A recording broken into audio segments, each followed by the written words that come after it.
پاکستان کے پہلے وزیر اعظم لیاقت علی خان کو 16 اکتوبر سن 1951 کو راولپنڈی کے کمپنی باغ میں شہید کر دیا گیا تھا، لیکن ایک سوال کا جواب آج دن تک نہیں مل پایا، اور وہ یہ ہے کہ لیاقت علی خان کے قاتل کو زندہ پکڑنے کی بجائے بھرے مجمع میں پولیس نے گولی مار کر ہلاک کیوں کیا؟ اگر قائد ملت کا قاتل زندہ پکڑا جاتا تو پاکستان کے پہلے وزیر اعظم کی شہادت کے پیچھے کار فرما لوگ بے نقاب ہو جاتے، اور شاید اسی وجہ سے قاتل کو بھی موقع واردات پر ہی مار دیا گیا۔ ایم ایس وینکٹ رامانی اپنی کتاب پاکستان میں امریکہ کا کردار میں لکھتے ہیں کہ پاکستانی حکام نے لیاقت علی خان کے قاتل سید اکبر کو ایک افغان شہری قرار دیا۔ افغان حکومت کے ترجمان نے فوراً پرزور دعویٰ کیا کہ اکبر کو اس کی قوم دشمن سرگرمیوں کی بنا پر افغان شہریت سے محروم کیا جا چکا تھا، اور انگریز حکام نے اسے صوبہ سرحد میں پناہ دے رکھی تھی۔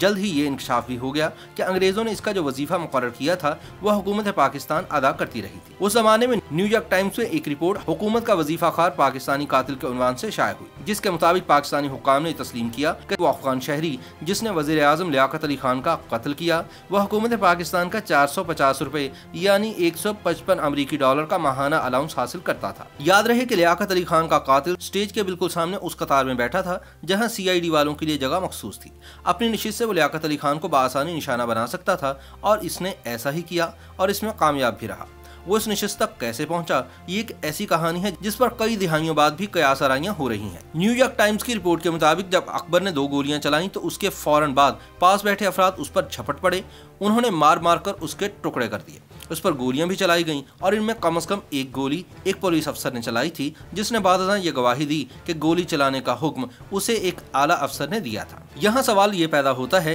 کہ کیا پولیس کے تربیت یافتہ اہلکار یہ نہیں جانتے تھے کہ قاتل کو جان سے مارنے کی بجائے زندہ گرفتار کرنا ضروری ہے؟ جب اتنے سارے لوگ قاتل پر جھپٹے ہوں گے جنہوں نے اس کے ٹکڑے ٹکڑے کر دیے ہوں، تو اس کے بعد وہ یقیناً اس پوزیشن میں نہیں ہوگا کہ اپنے پستول کا مزید استعمال کرے۔ تو سوال یہ پیدا ہوتا ہے کہ پھر کیا وجہ تھی کہ ایک اعلیٰ پولیس افسر نے اس کے باوجود اسے گولی مارنے کا حکم دیا، اور ان کے اس حکم پر فوری عمل درآمد بھی ہو گیا۔ لیاقت علی خان کے قتل کا معاملہ بالکل ویسا ہی ہے جیسا کہ سن 2007 میں بے نظیر بھٹو کی شہادت کے بعد ہوا، جس کے فوراً بعد راولپنڈی فائر بریگیڈ کے عملے نے جائے وقوع کو پانی کے ذریعے دھو کر چمکا ڈالا۔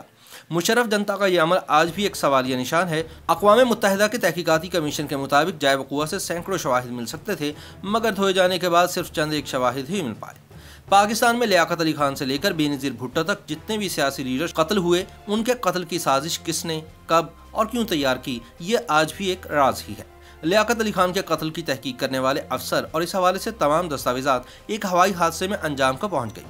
سید نور احمد اپنی کتاب مارشل لاء سے مارشل لاء تک میں لکھتے ہیں کہ نوابزادہ اعتزاز الدین جو اس مقدمے کی تفتیش سے متعلق اہم کاغذات لے کر وزیر اعظم خواجہ ناظم الدین کی طلبی پر ان سے ملاقات کے لیے ہوائی جہاز کے ذریعے جا رہے تھے، فضائی حادثے میں جاں بحق ہو گئے۔ ہوائی جہاز کو یہ حادثہ جہلم کے قریب پیش آیا، جہاں کسی اندرونی خرابی کی وجہ سے جہاز کو آگ لگ گئی، اور مسافر اور ان کا سامان اور لیاقت علی خان کے قتل کے مقدمے سے متعلق تمام اہم کاغذات بھی نظر آتش ہو گئے۔ لیاقت علی خان کی شہادت کے بعد جو نئی کابینہ بنی تھی، اس میں نواب مشتاق احمد گرمانی کو، جو اس سے پہلے وزیر برائے امور کشمیر تھے، وزیر داخلہ کا عہدہ مل گیا تھا۔ قتل کے متعلق تفتیش بے نتیجہ رہی تو لامحالہ گرمانی صاحب کو اعتراضات کا نشانہ بننا پڑا۔ ان اعتراضات سے بچنے کے لیے انہوں نے بہت دیر بعد ایک مرحلے پر انگلستان کے اسکاٹ لینڈ یارڈ کی مدد حاصل کی، اور وہاں سے ایک ماہر سراغ رساں کو بلا کر تفتیش پر مامور کیا، لیکن یہ اقدام بھی محض اتمام حجت ثابت ہوا۔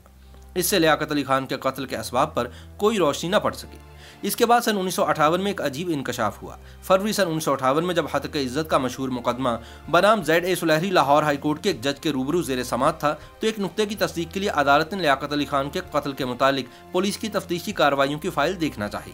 اور اٹارنی جنرل پاکستان سے جو عدالت میں موجود تھے دریافت کیا کہ کیا اس تفتیش سے متعلق سرکاری فائل عدالت کو مہیا کی جا سکتی ہے۔ اٹارنی جنرل نے 25 فروری سن 1958 تک ضروری معلومات مہیا کرنے کا وعدہ کیا۔ یہ وعدہ پورا نہ ہوا تو عدالت نے اٹارنی جنرل کو ایک چٹھی بھجوائی۔ اس نے جواب میں کہا کہ متعلقہ فائل حکومت مغربی پاکستان کے چیف سیکرٹری کی تحویل میں ہے۔ عدالت نے اس فائل کو منگوانے کے لیے سمن جاری کیے۔ 1 اپریل سن 1958 کو صوبائی حکومت کے ایڈیشنل ایڈوکیٹ جنرل نے عدالت کے سامنے پیش ہو کر بیان کیا کہ متعلقہ فائل گم ہو چکی ہے اور اس کی تلاش کی جا رہی ہے، اور پھر اس کے لیے مہلت بھی مانگی گئی۔ 8 مارچ کو CID کے ایک افسر نے عدالت کو مطلع کیا کہ تلاش کے باوجود فائل کا کوئی پتہ نہیں چل سکا، لہذا حکومت اسے پیش کرنے سے معذور ہے۔ لیاقت علی خان کے قتل پر سیاستدانوں کے رویوں کے بارے میں ایوب خان اپنی کتاب جس رزق سے آتی ہو پرواز میں کوتاہی میں لکھتے ہیں کہ جب میں پاکستان واپس آیا تو مجھے کراچی میں نئی کابینہ کے اراکین سے ملنے کا اتفاق ہوا، لیکن ان میں سے کسی نے بھی نہ تو مسٹر لیاقت علی خان کا نام لیا اور نہ ہی ان کے منہ سے اس واقعے پر افسوس یا دردمندی کے 2 بول ہی نکلے۔